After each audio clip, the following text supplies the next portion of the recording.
El hospital respiraba a un ritmo propio por la noche, un compás medido por el suspiro mecánico de los ventiladores y el pitido constante de los monitores que velaban por los vivos. Para la doctora Elena Serrano, esa era la única canción que importaba, la banda sonora de una guerra silenciosa que libraba cada día contra la enfermedad y el tiempo. Sus pasos resonaban en los pasillos desiertos, un eco solitario en un universo de linóleo pulido y luz fluorescente que borraba los colores del mundo. El café amargo, su único aliado en las guardias interminables, ya no lograba espantar el cansancio que se le había instalado en los huesos. No era un agotamiento físico, sino algo más profundo, una fatiga del alma que ninguna dosis de cafeína podía curar. Había perdido la cuenta de las vidas que habían pasado por sus manos, de las batallas ganadas y, sobre todo, de las perdidas. Cada expediente era un rompecabezas de datos, cada paciente un conjunto de síntomas que analizar, una máquina compleja que intentaba reparar. Había aprendido a blindar su corazón tras una muralla de profesionalidad y distancia, porque las emociones, había descubierto de la forma más cruel, eran el camino más corto hacia el abismo. Pero últimamente, las grietas en su armadura se hacían más grandes, más evidentes. Empezó con detalles significativos, fáciles de descartar. Una sombra fugaz en el rabillo del ojo al final de un pasillo, una que desaparecía al parpadear, una repentina corriente de aire helado en la unidad de cuidados intensivos, donde las ventanas estaban herméticamente selladas. Lo atribuía a las 36 horas sin dormir, al estrés crónico, a la mente jugándole una mala pasada. La ciencia siempre tenía una respuesta, una explicación lógica para todo aquello que se escapaba a la comprensión inmediata. Esa noche, la quietud del ala de pediatría era casi total. Mientras revisaba el historial de un niño que acababa de estabilizar, el silencio se hizo denso, pesado, como si el propio aire contuviera la respiración. Todo estaba en orden. Sin embargo, una sensación extraña le invadió, un escalofrío que no tenía nada que ver con la temperatura. Fue entonces cuando lo oyó. No fue un susurro del viento, ni el zumbido de un equipo defectuoso. Fue una voz, nítida y cercana, justo detrás de su hombro. Una voz de mujer, suave y melódica, que tarareaba una vieja canción de cuna. Se giró de golpe, con el corazón martillándole en el pecho. No había nadie. El pasillo estaba vacío, y la melodía se desvaneció en el silencio. Pero el frío que dejó tras de sí se aferró a su piel, negándose a desaparecer. Los días siguientes se convirtieron en un laberinto de dudas.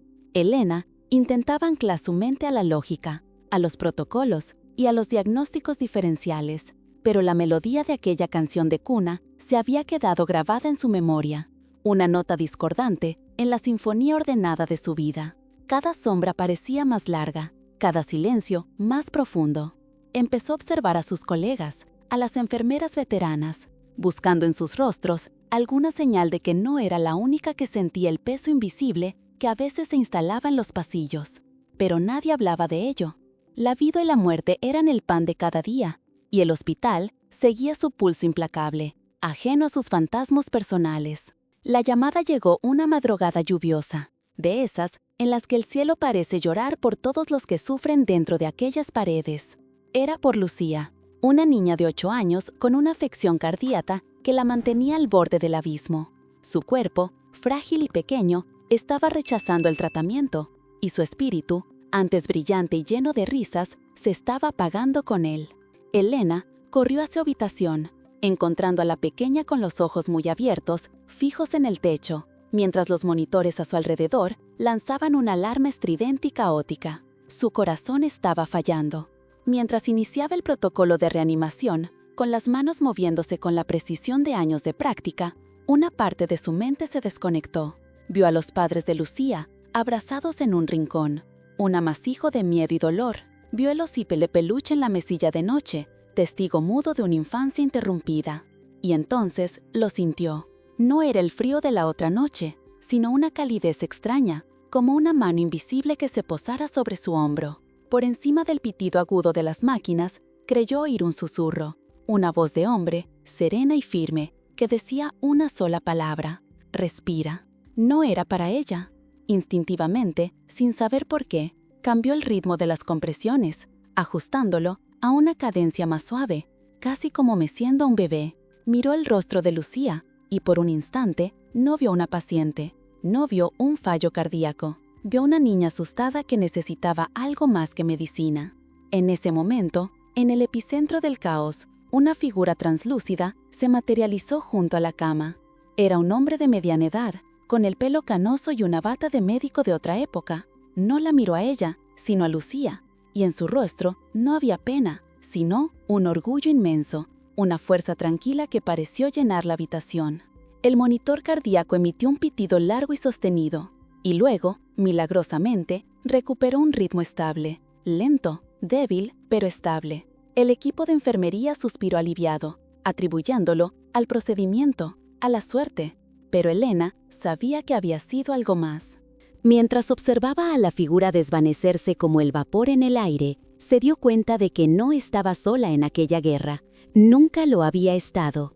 Aquellas presencias no eran espectros, eran guardianes. Eran el eco de todos los médicos, enfermeras y pacientes que habían luchado en esas mismas habitaciones, dejando impregnada en las paredes la estela de su amor, su coraje y su esperanza. Movida por un impulso que no podía explicar, se dirigió a la vieja galería de retratos del hospital, un pasillo polvoriento que casi nadie visitaba. Allí, colgadas en la pared, estaban las fotografías en blanco y negro de los directores y jefes de servicio a lo largo de las décadas. Recorrió con la mirada aquellos rostros severos y anónimos hasta que su corazón se detuvo. En una fotografía de los años 70, reconoció al hombre de la habitación de Lucía.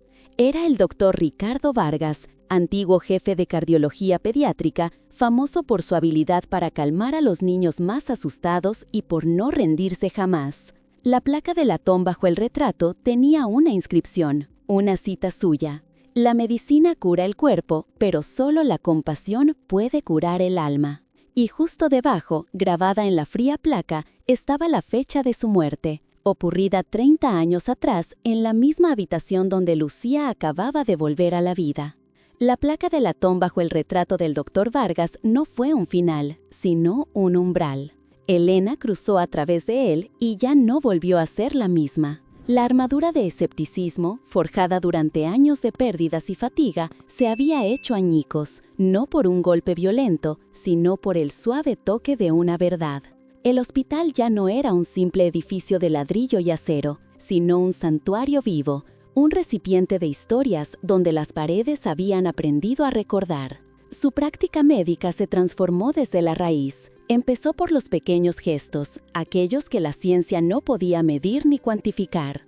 Ya no entraba en una habitación para ver una patología, sino para conocer a una persona. Se sentaba al borde de la cama y escuchaba. Escuchaba las historias de los ancianos sobre sus juventudes perdidas, los sueños de los adolescentes interrumpidos por la enfermedad, los miedos susurrados de los padres que velaban a sus hijos. Aprendió que el historial clínico solo cuenta la mitad de la historia y que la otra mitad, la que realmente importa, se escribe en el lenguaje del miedo, del amor y de la esperanza. Empezó a confiar en algo más que en los monitores y los análisis. Desarrolló una nueva forma de diagnóstico, una que nacía de la intuición. A veces, en medio del caos de la sala de urgencias, se detenía un segundo, cerraba los ojos y simplemente sentía la energía de la habitación. Podía percibir la calma que emanaba de un rincón, la presencia reconfortante de la enfermera que tararea bananas o la fuerza tranquila del doctor Vargas de pie junto a un niño con problemas de corazón. No eran visiones claras, sino sensaciones, una brújula interna que la guiaba más allá de los protocolos. Le enseñaron que a veces una palabra de aliento en el momento justo es más poderosa que la dosis más alta de un medicamento. Los demás empezaron a notarlo. Un joven residente, tan brillante y cínico como ella lo había sido, la observaba con una mezcla de curiosidad y desdén. La veía consolar a una familia con una serenidad que parecía imposible o tomar decisiones que desafiaban la lógica de los libros de texto, pero que de alguna manera funcionaban. Un día, la confrontó en el pasillo cuestionando su método poco ortodoxo con un paciente terminal al que le había permitido tener a su perro en la habitación durante sus últimas horas. Elena no le habló de fantasmas ni de ecos del pasado. Lo llevó a la galería de retratos, se detuvo frente a la fotografía del doctor Vargas y en lugar de darle una lección de medicina, le contó una historia. Le habló de un médico que creía que la compasión era una herramienta de diagnóstico tan válida como un estetoscopio. Le explicó que la esperanza no era una falsa promesa, sino un músculo que se debía entrenar, tanto en el paciente como en el propio médico. El residente no lo entendió del todo, pero en sus ojos, Elena vio nacer la misma grieta que había quebrado su propia armadura. Estaba pasando el testigo, manteniendo viva la llama. Una noche, el sonido metálico y estridente de la alarma de código azul rasgó el silencio del hospital. Un accidente múltiple había colapsado urgencias. En uno de los quirófanos improvisados, un hombre yacía con el pecho abierto, su vida desvaneciéndose a cada segundo que pasaba. El cirujano jefe, un hombre pragmático y agotado, sacudió la cabeza. No había nada que hacer. Las constantes vitales habían desaparecido. El monitor emitía un sonido plano y definitivo. Se disponía a declarar la hora de la muerte. Pero Elena estaba allí. Puso sus manos sobre las del cirujano, deteniéndolo. No miraba el monitor, miraba al paciente y más allá de él, sentía la habitación llenarse. No de pena, sino de una fuerza colectiva. Sentía la presencia de todos los que habían luchado en esa misma sala antes que ella. Un coro silencioso de almas que se negaban a rendirse. Un poder inmenso, tejido con décadas de coraje y sacrificio, fluía a través de ella. Miró al cirujano a los ojos, su voz firme y clara por encima del pitido agónico de la máquina. Un momento más, denme un momento más. El cirujano dudó, con el bisturí suspendido en el aire, un puente de acero entre la ciencia y el abismo. Vio en los ojos de Elena no la desesperación de una derrota inminente, sino una calma desafiante, una certeza que no provenía de los manuales. Por un instante que se estiró hasta el infinito, el único sonido en el quirófano fue el monótono lamento del monitor. El cirujano bajó las manos y dio un paso atrás, cediéndole el espacio, cediéndole la fe. Elena no cogió ningún instrumento, se inclinó sobre el hombre, ignorando la herida abierta y la sangre que manchaba las sábanas. Puso su mano suavemente sobre su frente, un gesto tan antiguo como la propia humanidad. No vio un cuerpo roto, sino una vida entera contenida en un instante frágil. Y habló, no a los médicos ni a las enfermeras, sino a él, a la chispa que se negaba a apagarse. Le habló de las mañanas de sol, del olor a café recién hecho, de la risa de un hijo, de todas las pequeñas y tercas razones por las que el corazón lucha por latir una vez más. A su alrededor, la habitación se llenó de una luz que nadie más podía ver, el resplandor de 1000 almas unidas en un solo propósito. El doctor Vargas estaba a su lado, asintiendo con orgullo. La enfermera de la nana tarareaba una melodía de pura resiliencia. Y entonces ocurrió, un único pico verde en la línea plana del monitor, un latido imposible. Luego otro, y otro más. Un ritmo errático, frágil como el ala de una mariposa, pero era un ritmo, era vida. El equipo, mudo de asombro, volvió a la acción. Sus movimientos ahora no eran mecánicos, sino inspirados, movidos por algo más grande que el protocolo. Aquella noche no salvaron a un hombre, salvaron la idea de que la esperanza tiene su propia fisiología, una que la ciencia apenas empieza a comprender. Los años que siguieron tejieron una nueva normalidad en la vida de Elena y en el alma del hospital. Ya no caminaba por los pasillos como una guerrera solitaria, lo hacía como una guardiana, consciente de la herencia invisible que la rodeaba. Aprendió a escuchar el silencio entre los pitidos de las máquinas, a sentir la historia que susurraban las paredes. Enseñó a los nuevos residentes que la empatía no era una debilidad, sino la herramienta de diagnóstico más precisa que jamás tendrían.